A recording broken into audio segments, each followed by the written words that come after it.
Welcome to news and views. నేను దీపిక. వివిధ వార్తాపత్రికల్లో వచ్చిన హెడ్లైన్స్ చూద్దాం. ముందుగా ఈనాడు ఎడిషన్ చూద్దాం.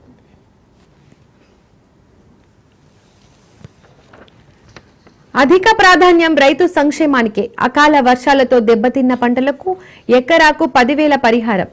అధికారులు నివేదిక తయారు చేసి ప్రతిపాదనలు పంపించాలి. జూన్ 3 నుండి 20 వరకు రాష్ట్ర వ్యాప్తంగా భూభారతి రెవెన్యూ సదస్సులు. ఎరువులు విత్తనాల కొరత రానివ్వం. నకిలీ విత్తనాలు అమ్మేవారిపై పీడీ యాక్ట్. ఇందిరమ్మ ఇళ్ల లబ్ధిదారులకు టోకెన్ ద్వారా ఉచిత ఇసుక సరఫరా. కలెక్టర్లతో వీడియో కాన్ఫరెన్స్ లో ముఖ్యమంత్రి చేసిన వ్యాఖ్యలివి. గతంలో కంటే 22 లక్షల టన్నుల ధాన్యం ఎక్కువగా కొనుగోలు చేశామని వెల్లడించారు. రైతుల శ్రేయస్సు సంక్షేమానికి రాష్ట్ర ప్రభుత్వం అధిక ప్రాధాన్యం ఇస్తుందని ముఖ్యమంత్రి రేవంత్ రెడ్డి తెలిపారు. ఈ సంవత్సరం వర్షాలు ముందుగానే కురుస్తున్న నేపథ్యంలో అన్నదాతలకు అవసరమైన విత్తనాలు, ఎరువులు అందుబాటులో ఉండేలా చర్యలు తీసుకోవాలని అధికారులను ఆదేశించారు. ముందస్తు వర్షాల వల్ల ధాన్యం విక్రయంలో కొందరు రైతులకు ఇబ్బందులు తలెత్తాయని, వారికి అండగా నిలవాలన్నారు. ధాన్యం విక్రయంలో రైతులను ఇబ్బందులకు గురి చేసే మిల్లర్లపై చర్యలు తీసుకోవాలని సూచించారు. ఇందిరమ్మ ఇళ్లు, భూభారతి ధాన్యం కొనుగోళ్లు, వానాకాలం పంటకు వ్యవసాయ శాఖ సన్నద్ధతపై సీఎం రేవంత్ రెడ్డి మంత్రులు ఉన్నతాధికారులతో కలిసి మంగళవారం కలెక్టర్లతో వీడియో కాన్ఫరెన్స్ లో నిర్వహించారు.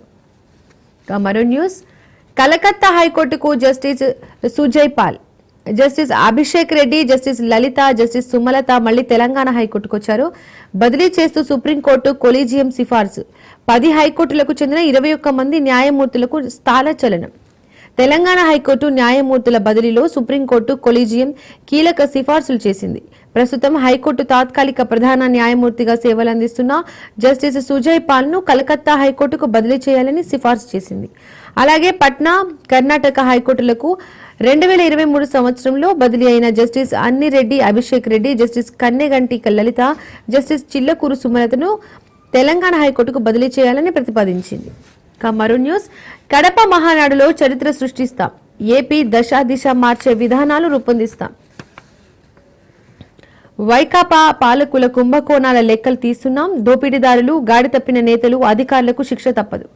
పసుపు సైనికుల త్యాగాల ఫలితమే ఈ అధికారం. అందుకు తగిన గుర్తింపు, గౌరవం ఇస్తాం. కార్యకర్తల ద్వారా పాలనే నిజమైన పొలిటికల్ గవర్నెన్స్. తెదేపా మహానాడులో చంద్రబాబు చేసిన వ్యాఖ్యలివి. కడపలో మహానాడులో జరిగినప్పుడు చంద్రబాబు మాట్లాడిన మాటలివి. దేవుని కడపలో నిర్వహిస్తున్న తెదేపా మహానాడు చరిత్ర సృష్టించబోతోందని, ఆంధ్రప్రదేశ్ దిశ నిర్దేశించబోతుందని ఏపీ ముఖ్యమంత్రి, తెదేపా జాతీయ అధ్యక్షుడు చంద్రబాబు ప్రకటించారు. ఈ మహానాడులో అనేక విషయాలు చర్చించి భావి తరాల భవిష్యత్తుకు అవసరమైన విధానాలు రూపొందిస్తామని చెప్పారు.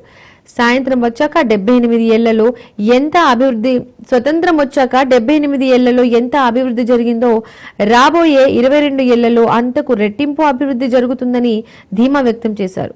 కడపలో తెదేపా మహానాడుకు చంద్రబాబు మంగళవారం జ్యోతి వెలిగించి శ్రీకారం చుట్టారు. ఎన్టీఆర్ చిత్రపటానికి పుష్పాంజలి ఘటించారు.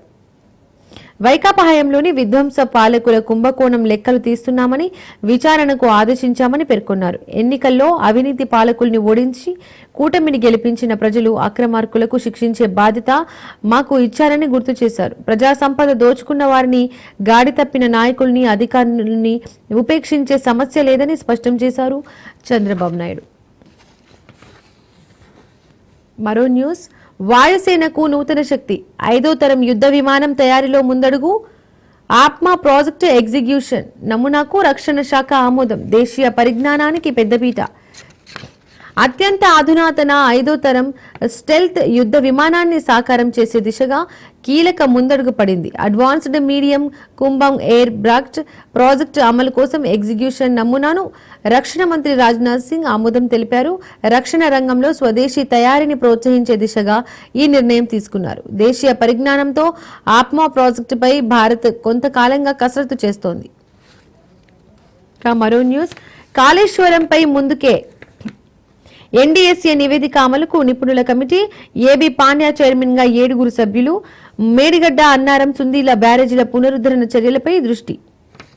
ఇవి ఈనాడు ఎడిషన్ లోని హెడ్లైన్స్. ఆంధ్రజ్యోతి ఎడిషన్ చూద్దాం.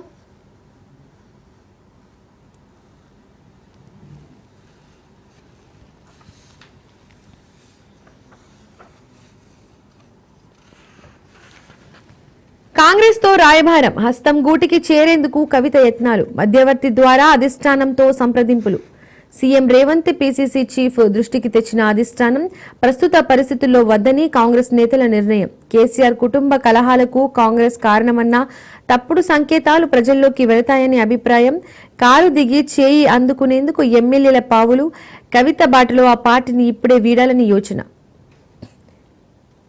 కేసీఆర్ కు లేఖాస్త్రం సంధించి ధిక్కార స్వరం వినిపించిన ఆయన తనయ కవిత కాంగ్రెస్ అధిష్టానంతో రాయబారం నడిపారా ఆ పార్టీలో చేరేందుకు ప్రయత్నం చేశారా ప్రస్తుత పరిస్థితుల్లో కాంగ్రెస్ అధిష్టానం అందుకు నో చెప్పిందా ఈ ప్రశ్నలకు అవును అని అంటున్నారు కాంగ్రెస్ వర్గాలు లేఖలు బీకుల ద్వారా బీఆర్ఎస్ లో కలకలం నెలకొన్న నేపథ్యంలో ఓ మధ్యవర్తి ద్వారా ఆమె కాంగ్రెస్ అధిష్టానాన్ని సంప్రదించారని ఆ వర్గాలు వివరించాయి ఇటీవల 2-3 రోజుల పాటు ముఖ్యమంత్రి రేవంత్ రెడ్డి పీసీసీ అధ్యక్షుడు మహేష్ కుమార్ గౌడ్ ఢిల్లీలోని మకాం వేసిన సంగతి తెలిసిందే ఆ సమయంలోనే కవిత ప్రతిపాదనను కాంగ్రెస్ అధిష్టానం పెద్దలు వారిద్దరి దృష్టికి తీసుకెళ్లినట్లు తెలిపాయి అయితే ప్రస్తుత పరిస్థితుల్లో ఆమెను చేర్చుకోవడం మంచిది కాదని వారిద్దరి అభిప్రాయపడినట్లు వివరించారు పార్టీలో కవితను చేర్చుకుంటే కేసీఆర్ కుటుంబ కలహాలకు కాంగ్రెస్ కారణమవుతుందని తప్పుడు సంకేతాలు వెళ్లాయని చెప్పినట్లు ఆ వర్గాలు వివరించాయి మరో న్యూస్ అమెరికా విద్యార్థి వీసా ఇంటర్వ్యూలు బంద్ ప్రపంచవ్యాప్తంగా తక్షణమే అమల్లోకి విదేశీ విద్యార్థుల సోషల్ ఖాతాల తనిఖీలు త్వరలో కఠిన నిబంధనలు అప్పటిదాకా ఇంటర్వ్యూల నిలుపుదల ఇప్పటికే షెడ్యూల్ అయిన వారిని ఒకే క్లాసులు ఎగ్గొడితే వీసా రద్దు విదేశీ విద్యార్థులకు అమెరికా హెచ్చరిక హార్వర్డ్పై యుద్ధంలో గెలుస్తా నిధుల్లో కోత విధిస్తా అంటున్నారు ట్రంప్ అమెరికాలో ఉన్నత విద్య అభ్యసించాలని వీసా కోసం దరఖాస్తు చేసుకున్న విదేశీ విద్యార్థులకు ట్రంప్ ప్రభుత్వం పెద్ద షాక్ ఇచ్చింది ప్రపంచవ్యాప్తంగా విద్యార్థి వీసా జారీ కోసం నిర్వహించే ఇంటర్వ్యూలను తాత్కాలికంగా నిలిపివేసింది దీంతో భారత్ సహా ప్రపంచవ్యాప్తంగా ఉన్న అన్ని అమెరికా ఎంబసీల్లోనూ విద్యార్థి వీసా ఇంటర్వ్యూలు జరగవు మరో న్యూస్ ధాన్యం మొత్తం కొంటాం రైతులెవరూ ఆందోళన చెందవద్దు కలెక్టర్లు క్షేత్రస్థాయికి వెళ్లాలి కల్తీలు బ్లాక్ మార్కెట్లపై ఉక్కుపాదం జూన్ 3 నుండి 20 వరకు 3వ దశ రెవెన్యూ సదస్సులు ఇంద్రమ్మ ఇళ్లకు సకాలంలో ఉచిత ఇసుక ఘనంగా రాష్ట్ర ఆవిర్భావ దినోత్సవం మంత్రులు రేపు ఎల్లుండి జిల్లాలో పర్యటించాలి ఈ అంశాలపై 1 నాటికి సమగ్ర నివేదిక ఇవ్వాలన్నారు సీఎం రేవంత్ రెడ్డి కలెక్టర్లతో వీడియో కాన్ఫరెన్స్ లో సీఎం రేవంత్ రెడ్డి చేసిన వ్యాఖ్యలివి యాసంగిలో రైతులు పండించిన ధాన్యం మొత్తాన్ని కొనుగోలు చేస్తామని ముఖ్యమంత్రి రేవంత్ రెడ్డి భరోసా ఇచ్చారు ఈ విషయంలో అన్నదాతలు ఆందోళన చెందాల్సిన అవసరం లేదన్నారు ఈ ఏడాది ఋతువులు 15 రోజులు ముందుగానే రాష్ట్రంలోకి వచ్చాయని దీనికి అనుగుణంగా ముందస్తు ప్రణాళికలతో పనిచేయాలని అన్ని జిల్లాల కలెక్టర్లను ఆదేశించారు సీఎం రేవంత్ రెడ్డి మరో న్యూస్ విచారణకు ఓకే కాళేశ్వరం కమిషన్ ఎదుటకు కేసీఆర్ 5న హాజరు కావాలని నిర్ణయం ఇప్పటికే దీనిపై హరీష్ కేటీఆర్లతో భేటీలు విచారణకు వెళ్లిన ఇంజనీర్లతోనూ ప్రశ్నలు ఎదుర్కొనేందుకు సమాచార సేకరణ 9న హాజరవనున్న మాజీ మంత్రి హరీష్ రావు ఉత్కంఠకు తెరపడింది కాళేశ్వరం కమిషన్ ఎదుట విచారణకు హాజరు కావాలని మాజీ ముఖ్యమంత్రి కేసీఆర్ నిర్ణయించారు రిటైర్డ్ ఇంజనీర్లు న్యాయ నిపుణుల సూచనలు సలహాల అనంతరం జూన్ 5వ తేదీన విచారణకు హాజరు కావాలని కేసీఆర్ నిర్ణయించుకున్నట్లు బీఆర్ఎస్ వర్గాలు తెలిపాయి మరో న్యూస్ టికెట్ ధరల పెంపు కోసం నిర్మాతలు నేరుగా రావద్దు చలనచిత్ర వాణిజ్య మండలి ద్వారానే కోరాలి ఏపీ ఉప ముఖ్యమంత్రి పవన్ కళ్యాణ్ సూచించారు తన హరిహర వీరమల్లుకు ఇదే నిబంధన సినిమా హాళ్లలో తినుబండారాలు కూల్ డ్రింక్స్ ధరలు ప్రేక్షకులకు అందుబాటులో ఉండాలి సినిమాటోగ్రఫీ మంత్రి దుర్గేష్ కు దిశానిర్దేశం చేశారు పవన్ కళ్యాణ్ తో ఏకీభవిస్తున్నానంటున్నారు దిల్ రాజు థియేటర్ల బంద్ నిర్ణయంలో జనసేన నేత అతి సత్యనారాయణ పార్టీ నుండి సస్పెన్షన్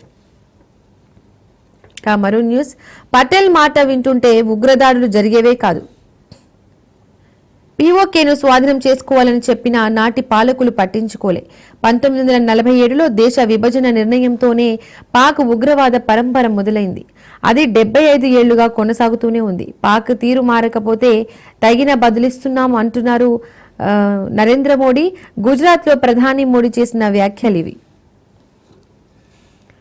మరో న్యూస్ మీ త్యాగాలతోనే అధికారం కార్యకర్తల పోరాటాలతోనే ఈ స్థానం కడప మహానాడు వేదికగా శిరస్సు వంచి వందనం సంక్షేమం అమలు చేసి చూపిస్తామంటున్నారు ముఖ్యమంత్రి చంద్రబాబు నాయుడు తెలుగు రాష్ట్రాల నేతలంతా టీడీపీ వర్సిటీ విద్యార్థులే. దేశంలో అవినీతి అంతానికి మోడీకి నివేదిక ఇచ్చా.